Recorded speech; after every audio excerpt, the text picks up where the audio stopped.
Hi, welcome to my garden. Today I am going to explain to you a little bit about combs and cutters, as well as your handpiece, how it works, what it is, and how to work with it. How's it? Cool. As you can see, I have four different combs over here and one cutter. This is called a cutter and this is called a comb. This is the part of your handpiece that picks up the wool and feeds it to the cutter. The cutter goes back and forth on the comb and therefore cuts the wool. As you can see, I have one perfectly sharp comb here. I have one that has been used, and if you can see, there are some lines where the cutter went back and forth like that. I have one that has reached its end life, and I will explain later why. And I have your standard farmer's comb. This is a Longhorn 76. Pause. Go. Two things are most important when you look at the comb, and that is namely the width of the comb, how large it is from one side to the other, and it's measured in millimeters, and the length of the bevel being the diameter of this little part here, the round part. This is the part that glides onto the skin. A longer bevel means it's easier for the comb to enter the wool, whereas a shorter bevel will cut faster, basically. This is a Super Shear Mustang and it's a 394. I don't know if you can really see it, but it says 394 right here. 3 is the bevel size and 94 is the width from the tip of this tooth to the tip of this tooth. Every comb has got 13 teeth, aside winter combs, but they're not really used in Scandinavia. So 94 and 3, and this is your Super Shear.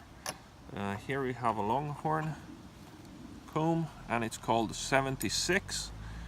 It doesn't really say much, but it says basically it's 76 from the tip of this tooth to the tip of this, and it says medium bevel, which I suppose is around 4.5 here, but you never can tell. If it just says medium bevel, you have to go and check on the specs of the specific producer. Now, what is the difference between this comb, for example, and this one? This is a comb I've used the other day, and as you can see, it's been worn out. I'm going to have to sharpen it.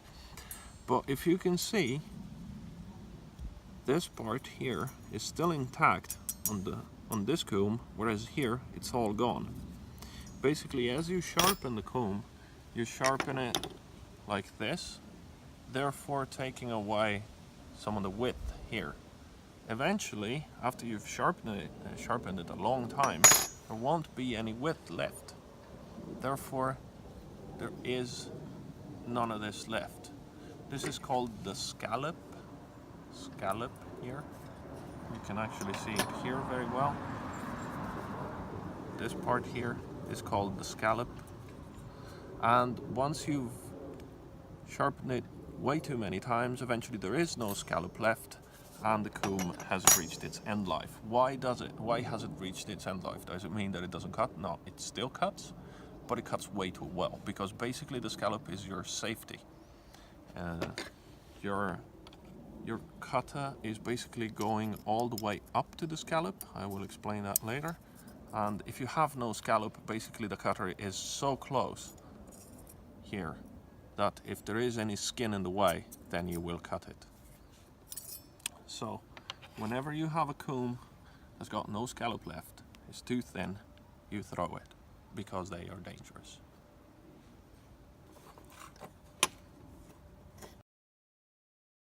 I now have three different kinds of combs. The Mustang we've seen, 394, we've seen the Longhorn 76 medium bevel, but I have an extra one which is called the Mighty Nova, still a Super Shear, and it's called 588, which means it's 88 from the top of one tooth to the top of the other one, and it's 5 in the bevel. And why would you want to have this comb as opposed to this one or to this one? I would say it's like this.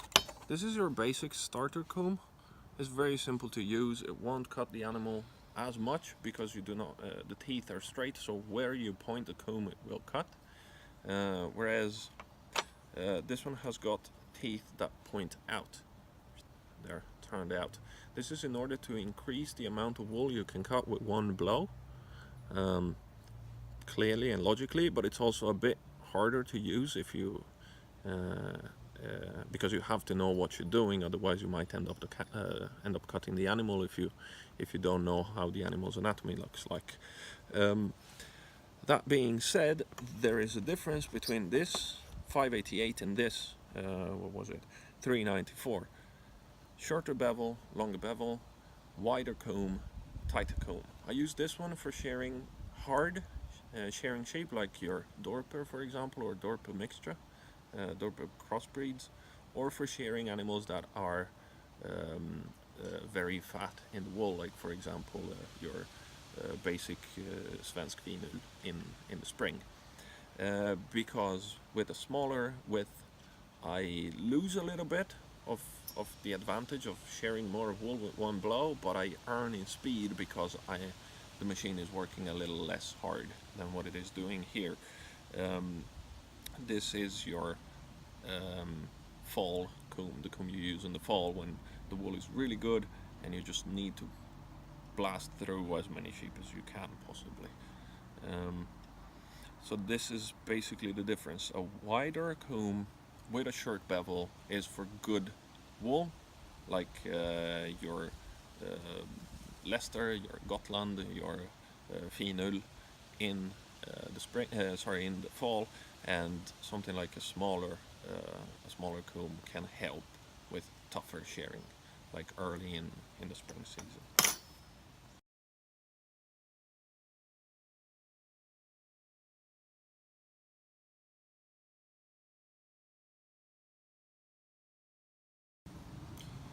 Now for the handpiece. I've got 3 different handpieces here.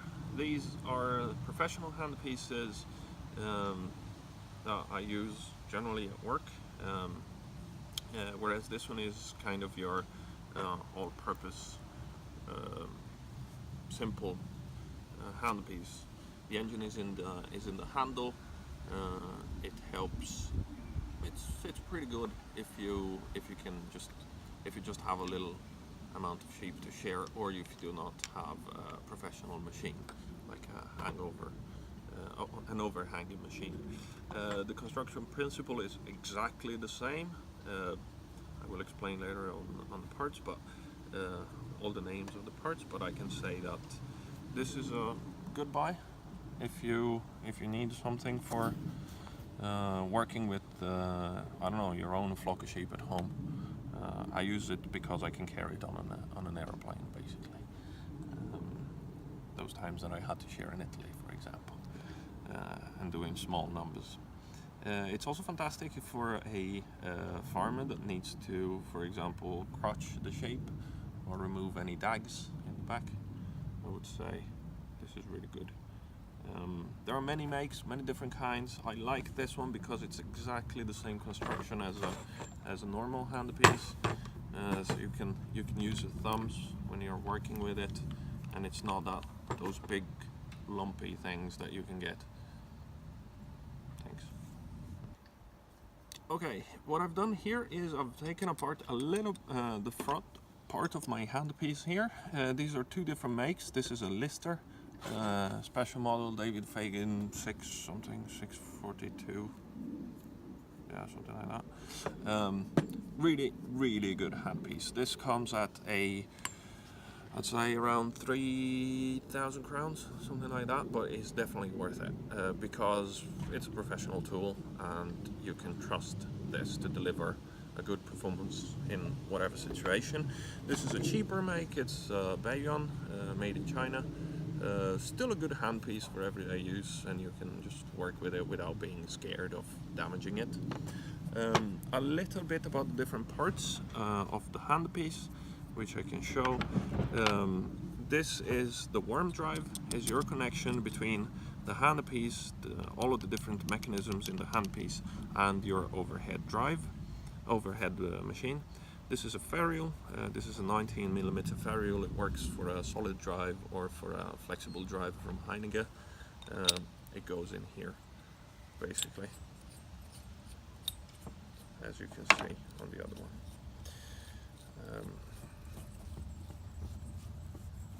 Is in order to protect the connection, basically, between the different things. If I need to tighten it, I just do it like this with my screwdriver. Here we have the cogs that transmit the rotation from the drives and forwards via the shaft in here. There's a crankshaft supported by bearings. There are actually 1, 2, 3 and sometimes 4 bearings inside of the handpiece. It depends on the make. And outside here we have an elliptical, it's called eccentric. We have a connection that basically turns this rotary movement coming in from here into this back and forth movement outside here, which will then move our cutter alongside the comb. In order to do this, there is a ball. This is called a ball that goes into the ball race of this, which is called the fork. The fork has got this, which is called a cup. The cup rests onto a part inside here, which is called the post. I don't know if you can see it, but it's right here. This is the post, right in there. The post basically supports the fork as the fork goes back and forth. At the top of the fork we have the chicken feet, which are these, and we have our tension pin. The tension pin is connected to the top of the fork. Here we have a little retaining spring. It's this little thing, little one here, that grabs the tension pin and holds it in place, and the tension pin is then connected to a sleeve, tension sleeve, that is then pushed down by our tension knob. The tension pin goes in here, the tension sleeve is on top, and our tension knob is here, and then we screw it in position, and I'll demonstrate that later.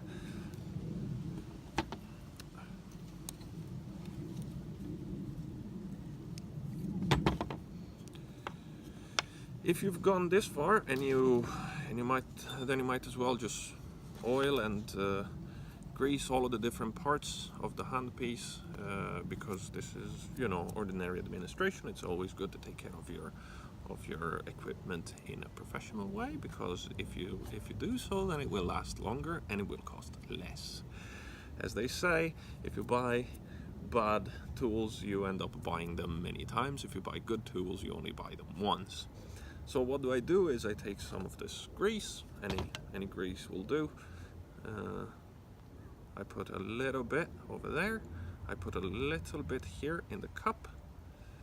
I put a little bit here in the ball race, where the ball will go. And then I put a little bit here where the chicken feet are inserted. 1 and 2. There we go. Paper. It's always useful to have some paper. These things get very dirty, so it's very useful to clean them up. So what we do then is we need to put the ball back into its place. There are different sides of the ball. I might explain that in another video, but you generally don't want to remove it, or if you remove it, make sure that you put back the correct place. There's like a flat plate, a flat part of the ball, and then there's a rounded part of the ball. So basically we just put it back in.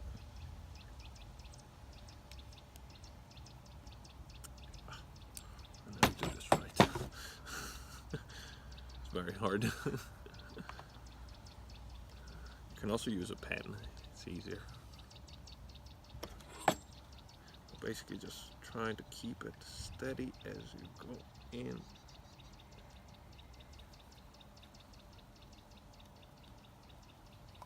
There you go. our ball is back into its place where it's supposed to be.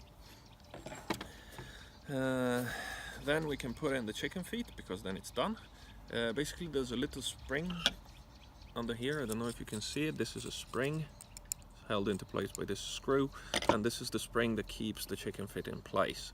So if you were to pull them out just like that, you wouldn't be able to, but if you turn them 90 degrees, then it's really easy to remove them and replace them. This is because they can get broken. Sometimes a sheep might kick and break your chicken feet. Don't get mad at the sheep, even though you want to. Just fix your handpiece. There we go. 1 and 2. Here we go. Now I got the chicken feet back onto the fork. I put the fork back in, making sure that I grab the ball correctly. It's useful to make the ball all the way down. There we go. Now the ball is inside of my race, of the ball race, at the end of the fork. The fork is resting on the cup. Then what I do is I take my tension pin, make sure that you get the correct end in. It depends on your make, like a Heiniger has got a point here, this Bayonne has got a tiny ball here and a big ball that goes into the tension, into the holder here at the end of the at the top of the fork. So you have to make sure that you know which one it is. This is our sleeve. I'm going to clean it up a little bit of old grease.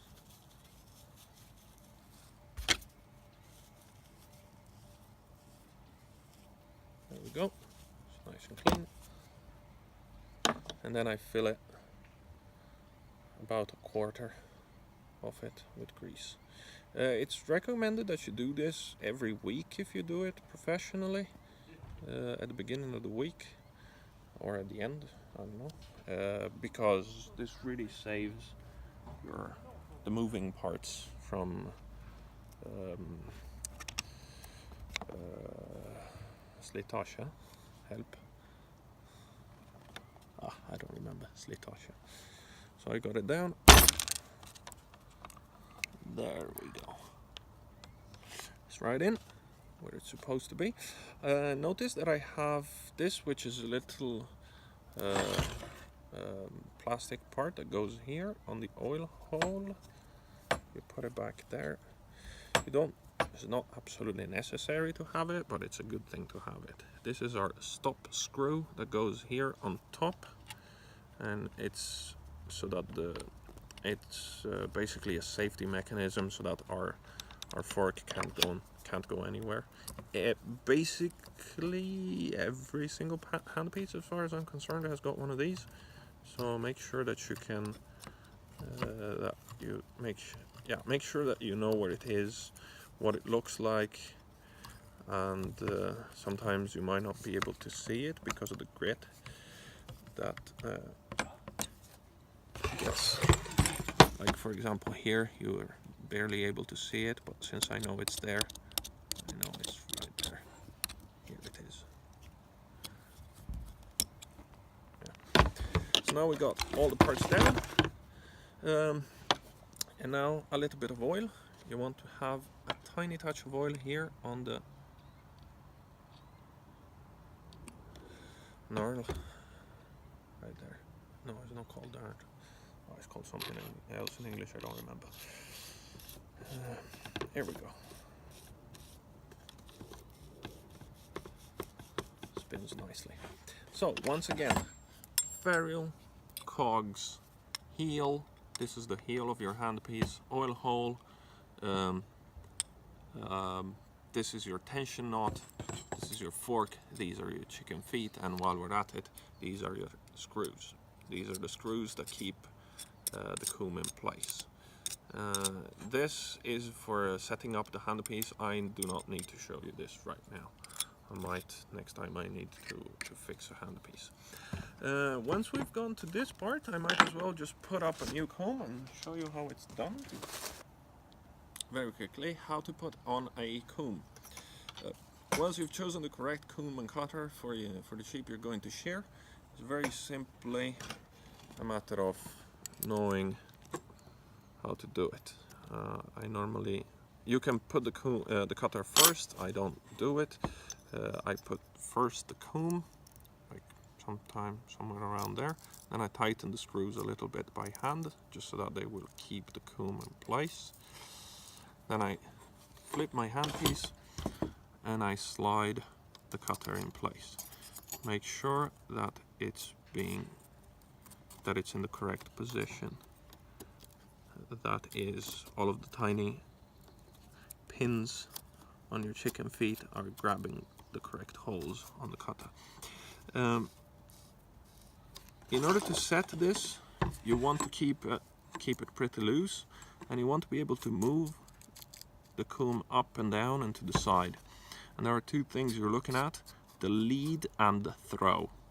Your lead is basically the distance between the tip of your cutter and the end of your scallop. This is the scallop. Here we have about 1.5–2 millimeters lead, and it's good. You can have it shorter, you can have it longer. It really just depends on the kind of shearing you have to do. If it's easy shearing, then you can go for a very small lead. Also, the throw is basically the distance, the position of the comb in regards to the cutter as the cutter moves back and forth. So we take the middle tooth as our